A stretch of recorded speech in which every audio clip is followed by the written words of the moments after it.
Oke, di video kali ini saya ingin memberikan sedikit review dan juga preview untuk beberapa pertandingan yang sudah dimainkan di pekan kemarin atau mungkin hari ini ya. Ada Persebaya Surabaya dan Persib Bandung. Dan di hari besok Sabtu sampai Senin juga ada beberapa pertandingan ya. Jadi ya saya hanya ingin mengomentari sedikit lah untuk preview dan juga reviewnya. Untuk Persebaya Surabaya dulu mengalami 3 kekalahan ya secara beruntun, dan yang paling menjadi sorotan utama adalah 3 pertandingan Persebaya Surabaya hanya menciptakan 1 gol ya pada saat menghadapi PSS Sleman, dan itu melewati titik putih ya, lewat tendangan dari Bruno. Artinya untuk sektor penyerangan Persebaya Surabaya dalam 3 pertandingan ini memang belum terlihat optimal. Lalu sektor tengah juga saya sudah berapa kali ya melihat kalau Gilson dan juga Rashid belum terlihat padu, dan tidak adanya Rivera. Kalau menurut saya sebetulnya di beberapa pertandingan ini memang terlihat ya nggak ada sosok playmaker murni yang bisa bermain untuk ya melakukan umpan terobosan atau membuka ruang untuk pertahanan musuh. Karena di pertandingan terakhir kan Tony ya yang selalu bermain sebagai gelandang box to box. Tapi karena nggak ada Rivera, Tony yang lebih ditarik maju ke depan, ya memang terlihat kalau ini bukan posisi yang nyaman untuk Tony bermain menggantikan posisi Rivera. Karena menurut saya Tony lebih bagus bermain untuk gelandang box to box ya bersama dengan M. Rashid. Jadi memang Gilson dengan M. Rashid saya juga sempat melihat kalau perpaduan 2 pemain ini belum terlalu kompak untuk menjaga sektor pertahanan dan penyerangan. Jadi ya di pertandingan tadi lawan Maluku United saya bilang sektor tengah nggak terlalu terlihat berjalan, lalu untuk penyerangan juga nggak terlalu optimal ya, penalti dari Bruno juga nggak masuk ya.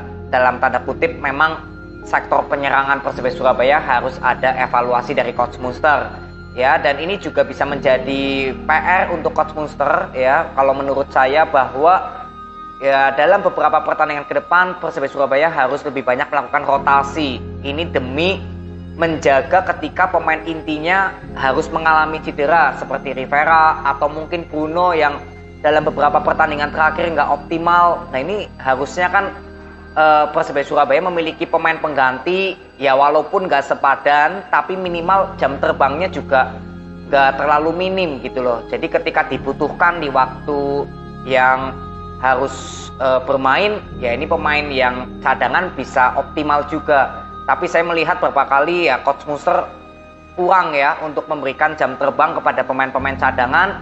Ya alhasil ketika ada pemain Persebaya Surabaya yang cedera, ini sangat mempengaruhi sekali kinerja satu tim. Ya kalau dibilang sektor cadangan Persebaya Surabaya memang nggak sekuat dengan pemain inti. Ini juga bisa menjadi evaluasi oleh manajemen Persebaya untuk bisa mengkuatkan lagi ya sektor di pemain cadangan. Paling ini yang saya bisa ambil kesimpulan dari 3 pertandingan terakhir, di mana Persebaya Surabaya tadi harus kalah 0-2 dari tim tamu Maluku United. Ya, jadi tetap semangat untuk Persebaya Surabaya. Lalu Persib Bandung tadi juga kalah ya 0-2 dari Dewa United. Dewa United bermain sangat luar biasa walaupun bermain sebagai tim tamu, dan Persib Bandung sektor tengah juga nggak maksimal, penyerangan juga ya terlihat juga masih kurang optimal ya kalau menurut saya. Jadi yang saya bisa ambil dari pertandingan Persib Bandung tadi adalah kontribusi Mark Klok. Jadi saya sudah beberapa kali juga memberikan ya sedikit review ya, kalau permainan Mark Klok ini sudah banyak penurunan. Karena Mark Klok beberapa kali kan dipasang sebagai gelandang bertahan, dan seorang gelandang bertahan yang nggak memiliki kecepatan ya, kalau menurut saya di Mark Klok itu akan menjadi salah satu ya bencana. Karena ketika Persib Bandung harus melakukan serangan cepat, tapi karena Mark Klok bukan natural pemain yang memiliki kecepatan ya, jadi artinya seringkali mendelay permainan cepat Persib. Lalu ketika melakukan pertahanan juga beberapa kali ketika musuh bermain serangan yang lebih cepat atau counter attack, nah ini juga sangat terlihat kalau transisi pertahanan dari seorang Mark Klok untuk ya mundur ya ketika melakukan penyerangan itu juga beberapa kali sering telat. Jadi bukan berarti saya bilang Mark Klok nggak baik ya atau nggak bagus, tapi kalau menurut saya memang sudah banyak penurunan lah dari performnya Mark Klok. Lalu dari segi kecepatan juga Mark Locke menurut saya belum tepat menjadi pemain box to box, karena dari segi ya kecepatan, lalu pemain box to box juga kalau boleh saya bilang lebih banyak harusnya bisa memegang kendali bola possession, tapi ya di pertandingan tadi hampir passing Mark Locke hampir kurang maksimal. Jadi menurut saya sektor tengah ini bukan berarti menyalahkan seluruhnya kepada Mark Locke ya, enggak. Tapi yang paling terlihat kalau menurut saya poin penting Persib Bandung yaitu di sektor tengahnya dulu. Ya, jadi bukan berarti saya menyalahkan seorang Mark Locke, enggak. Tapi ini kinerja satu tim tetap saja, enggak ada Nick Wipers juga. Ya masih terlihat ya sektor belakang enggak terlalu kokoh karena Dewa United juga bermain cukup bagus. Ya, justru dengan kekalahan ini saya berharap Hodak juga banyak mendapatkan poin penting. Tapi kalau dari segi saya nonton pertandingan tadi, ya saya lebih tertuju kepada gelandang bertahan yang posisinya diisi oleh Mark Locke. Ya, jadi ini kalau menurut saya Mark Locke sepertinya belum tepat untuk mengisi sektor gelandang bertahan Persib Bandung. Ya, jadi semoga untuk Persib Bandung ini kekalahan perdana, semoga dari kekalahan ini Persib Bandung bisa kembali lagi bangkit. Lalu besok ya ada PSM Makassar dengan PSBS Biak. Ini PSM Makassar performnya sedang cukup bagus di kancah Asia juga. PSM Makassar kemarin menang ya tipis 0-1 dari tim tuan rumah. Saya cek dulu datanya dari Swaffrieng ya, itu menang 0-1, lalu lawan Persis Solo juga menang 0-1. Jadi ini saya bilang murni ya, karena kekompakan para pemain muda PSM, lalu diperkuat juga oleh pemain yang dipanggil ke timnas, lalu Tavares juga sedang mulai ada banyak pemain muda yang mulai diorbitkan. Jadi inilah ya yang saya bilang kalau rotasi pemain itu sangat penting. Dan kalau boleh saya bilang PSM Makassar ini terlihat jelas ya dari semenjak dipegang oleh Tavares ini selalu bisa mengorbitkan pemain-pemain muda. Andi Harjito juga kembali dipinang oleh Borneo ya. Ini Andi Harjito juga hampir jarang dimainkan oleh Coach Tavares ya. Jadi nggak terlalu banyak masalah dari kehilangannya Andi.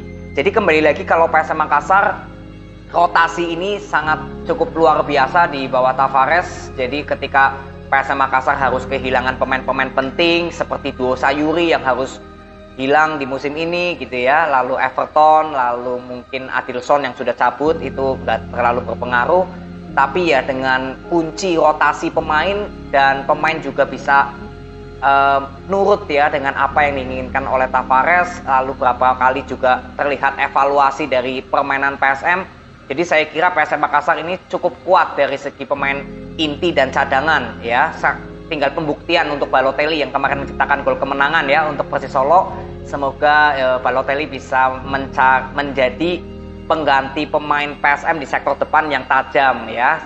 Mungkin Halceta kan yang saat ini paling tajam ya di PSM. Semoga ini Balotelli bisa lebih tajam lagi daripada Halceta untuk masalah konsistensi. Ya, jadi kunci untuk PSM Makassar besok menghadapi PSBS Biak. Ini derby ya dari Indonesia bagian timur. Kita akan lihat permainan cepat pastinya akan tersaji dari kedua tim, tinggal ya pembuktian aja untuk konsistensi dari permainan PSM Makassar ya. Jadi besok kita akan ketemu di reviewnya. Lalu setelah itu ada Madura United dengan Barito ya. Ini Madura United kemarin berhasil memperoleh kemenangan lawan Maluku United. Ini hasil yang cukup luar biasa.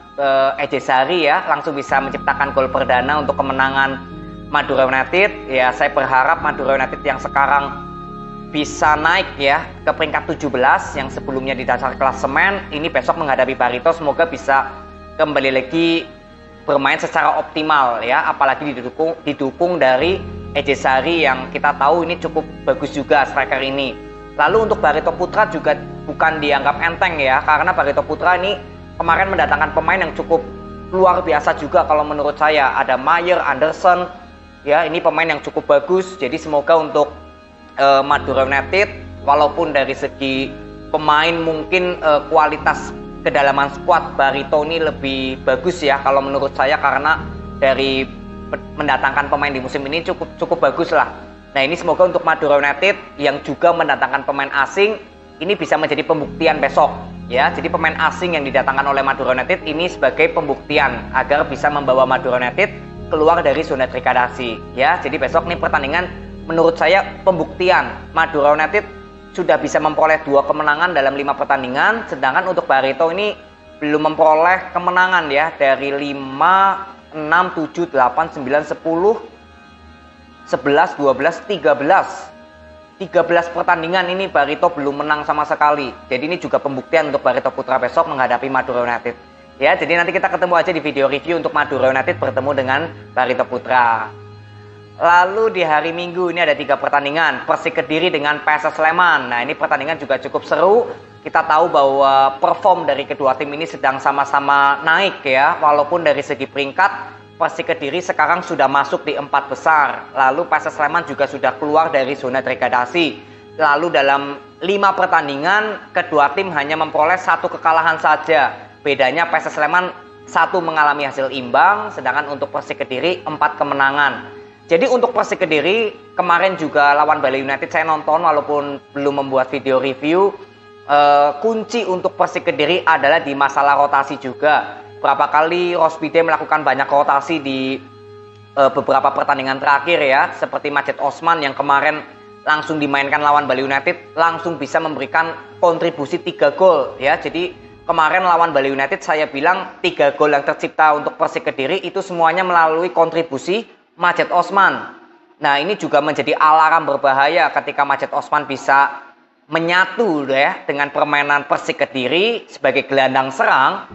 Ini akan sangat berbahaya untuk Persik Kediri karena Zevalente kembali lagi ke posisi naturalnya sebagai pemain box to box. Karena berapa kali ketika Majid Osman belum terlalu menyatu kan Zevalente lebih didorong ke depan.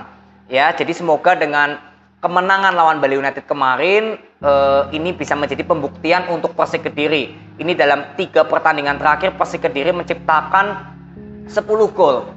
Ya, jadi sangat luar biasa sekali kontribusi dari semua pemain Persik Kediri. Walaupun Vergonzi nggak menciptakan gol, tapi pemain lain bisa menciptakan gol.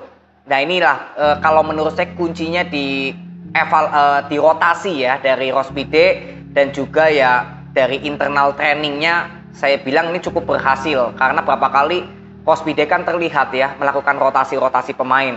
Tapi ya menurut saya yang disayangkan ya Persik Kediri baru terlihat rotasinya berhasil itu justru di pertengahan musim ini. Kalau kemarin banyak melakukan uji coba ya boleh dibilang Persik Kediri harusnya bisa masuk di 3 besar lah gitu loh ya. Tapi ya is okay, nggak masalah ketika tim lain juga ada inkonsisten, justru Persik Kediri bisa mengambil konsistensi ini. Jadi besok menghadapi PSS Sleman, ini pembuktian untuk konsistensi Persik Kediri. Sedangkan untuk PSS Sleman juga bukan musuh yang gampang, karena performnya juga lagi naik daun. Gustavo Tocantins ini sedang dalam top perform bersama PSS Sleman. Jadi besok juga ini menjadi ujian untuk sektor pertahanan Persik Kediri. Kalau untuk penyerangan saya kira nggak ada masalah ya untuk Persik Kediri. Bola possession juga Persik Kediri di setiap pertandingan saya bilang selalu bisa mendominasi ya. Jadi ini bermain di kandang sendiri. Saya berharap Persik Kediri bukan yang penting menang, tapi yang penting bisa bermain bagus dan konsisten. Ya, jangan sampai justru yang penting menang walaupun bermain jelek, jangan. Tapi dibalik, harus bermain bagus. Ya, nggak usah mikirin menang atau kalah. Yang penting main bagus aja. Ya, ini untuk PSS Sleman juga sama, yang penting bisa bermain bagus dulu. Ya, paling ini review untuk Persik Kediri menghadapi PSS Sleman. Ini pertandingan cukup seru. Jadi besok kita akan bahas di reviewnya ya, mungkin di hari Senin. Ya, lalu untuk Borneo dengan Arema ini juga cukup seru karena Borneo dengan Arema sama-sama tim yang ya untuk Borneo mungkin sudah menemukan pengganti Huistra. Sedangkan untuk Arema saya belum tahu ya infonya pelatih barunya siapa. Tetapi untuk Borneo FC walaupun ditinggal Huistra, saya bilang ini tetap menjadi tim yang kuat. Jadi saya nggak tahu kenapa Huistra harus cabut dari Borneo ya, padahal sebetulnya dengan perform Borneo yang sekarang berada di peringkat ke-10, sebetulnya semua nggak bisa disalahkan kepada Huistra karena sebetulnya permainan Borneo ini cukup bagus ya kalau menurut saya. Tapi ya kembali lagi masalah kartu merah ya, dari beberapa pertandingan ya Borneo FC harus mengalami kerugian. Jadi menurut saya bukan masalah Huistra ini pelatih yang jelek, nggak bisa menyimpulkan seperti itu ya, karena Borneo menurut saya tetap menjadi tim yang bagus lah. Sedangkan untuk Arema juga sama, ini memiliki squad yang juga bagus, tapi ya memang kalau menurut saya Arema membutuhkan pelatih mendatangkan pelatih yang cepat ya. Saya berharap Arema bisa cepat mendatangkan pelatih. Kenapa? Karena pola permainan Arema FC dalam beberapa pertandingan terakhir ini sudah mulai ada inkonsisten. Pola permainan Arema juga terlihat gak konsisten, mau ke arah mana, mau ke arah bola possession atau counter attack atau direct passing atau short passing, itu masih belum terlihat seperti konsisten. Jadi saya berharap Arema bisa mendatangkan pelatih yang cepat untuk bisa membentuk skema permainannya lagi. Karena ini sudah kehilangan Willian, terlihat ya seperti Arema mulai ada inkonsisten. Inilah yang saya harapkan kalau Arema bisa mendatangkan pelatih ya cepat gitu ya, biar bisa beradaptasi dalam pertandingan ke depan nanti. Ya, jadi untuk Arema ini tim yang juga cukup kuat walaupun bermain sebagai tim tamu, tapi ya inkonsisten ini ya masih membayangi perform dari Arema FC. Borneo FC juga sama. Ya, ini lebih banyak karena kerugian pemainnya sendiri, masalah kartu merah ataupun blunder. Jadi besok pembuktian untuk Borneo FC dan juga Arema FC. Lalu ada Persija dengan Persita. Ini juga Persija dengan Persita cukup seru. Ini derby ya dari Tangerang, wilayah Tangerang dengan Jakarta. Persija performnya sedang bagus, Persita juga sama sedang bagus. Jadi Persija Jakarta sekarang peringkat ketiga dan Persita peringkat ke-6. Ini sedang sama-sama on fire. Jadi besok tinggal pembuktian untuk Persija Jakarta dari kreativitas sektor tengah dan juga depan. Dan untuk Persita, untuk sektor depan saya bilang sudah gak ada masalah. Tinggal Persija harus lebih membuktikan konsistensinya aja. Karena sektor penyerangan kalau saya bilang Persita ini kalau saya bilang lebih terlihat konsisten dan juga tajam. Ya, bukan berarti Persija jelek, enggak. Cuma sedikit lebih unggul Persita gitulah kalau menurut saya dari segi penyerangan. Tapi kalau untuk pertahanan Persija ini lebih kuat atau lebih unggul sedikit di atas Persita. Jadi besok ini pembuktian ya untuk Persija Jakarta di sektor serang, sedangkan untuk Persita Tangerang di sektor pertahanan. Ya, ini big match ini pertandingan Persija dengan Persita Tangerang. Ini bermain hari Minggu ya jam 7 malam. Lalu di hari Senin ada Semen Padang dengan Bali United. Ini Semen Padang juga perlahan sudah mulai bagus, sudah mulai kuat, permainan cepat yang juga sama seperti Bali United. Tapi dari segi kreativitas Semen Padang lebih unggul dari Bali United. Ini yang berapa kali saya lihat Teko seperti nggak ada evaluasi dari masalah seperti kreativitas untuk melakukan penyerangan. Jadi seperti hanya mengandalkan serangan balik. Nah, ini bisa menjadi salah satu PR ya untuk Semen Padang bisa mengcounter strategi dari Teko yang saya bilang mudah ditebak karena hanya mengandalkan serangan balik. Sedangkan Semen Padang juga sama ya, permainannya juga cepat, tapi minimal Semen Padang masih memiliki kreativitas. Jadi semoga ini bisa menjadi bahan evaluasi untuk Teko yang beberapa pertandingan terakhir sama sekali nggak terlihat, apalagi lawan Persik Kediri kemarin yang hanya mengandalkan serangan balik, ya itu sama sekali nggak bisa menjebol lah beberapa peluang untuk Bali United menghadapi Persik. Jadi inilah ya sudah berapa kali saya melihat Teko nggak terlalu banyak gitu atau seperti nggak ada evaluasi untuk kreativitas penyerangan dari Bali United. Sedangkan untuk Semen Padang sudah mulai terlihat lebih padu, lebih kompak. Jadi semoga ini bisa menjadi evaluasi juga atau ya menjaga-jaga untuk Bali United nanti menghadapi tim tuan rumah Semen Padang. Ya, jadi besok kita akan lihat kalau dari segi klasemen memang Semen Padang masih di peringkat 15, tapi kalau dari perform Semen Padang ini nggak kalah dengan permainan Bali United. Jadi ini pertandingan yang juga cukup seru ya untuk di hari Senin ini, kick off-nya jam 3:30 sore. Lalu jam 7 malamnya ya, ini derby wilayah dari Jawa Tengah, ada PSIS Semarang dengan Persis Solo. Ini pertandingan juga untuk PSIS Semarang kalau dibilang dari kedalaman skuad sebetulnya Persis Solo ini lebih kuat. Tapi kalau dibilang dari segi mungkin chemistry ya, kalau saya bilang lebih ke chemistry, memang PSIS Semarang ini chemistry-nya lebih terbentuk. Tapi untuk Persis Solo memang chemistry-nya belum terlihat kompak, apalagi kan banyak mendatangkan pemain ya di jeda transfer ini. Tapi kalau dari segi kedalaman skuad, ini Persis Solo lebih unggul gitu loh. Ya, jadi ini tinggal masalah di chemistry dan juga kualitas pemain. Ya, jadi saya nggak banyak mengomentari gameplay karena gameplay dari PSIS Semarang juga walaupun chemistry-nya bagus, tapi nggak didukung dari, saya bilang, kualitas pemain gitu ya di atas lapangan. Jadi seringkali pola permainan Agius seperti nggak berjalan gitu loh, karena masalah kualitas pemain. Kalau chemistry ya bagus. Sedangkan untuk Persis Solo, mereka memiliki pemain yang cukup mewah, cukup bagus daripada PSIS ya kalau dari sudut pandang saya. Tapi dari gaya permainan juga seperti belum konsisten gitu di bawah dari Om Kim. Ya, jadi di pertandingan besok ya kita akan sama-sama lihat dari segi chemistry dan juga dari segi kreativitas ya, atau kekompakan dan juga kualitas pemain antara PSIS Semarang dengan Persis Solo. Ya, jadi mungkin ini aja video preview dan juga review untuk pertandingan tadi ya. Ada Persebaya, Persib Bandung.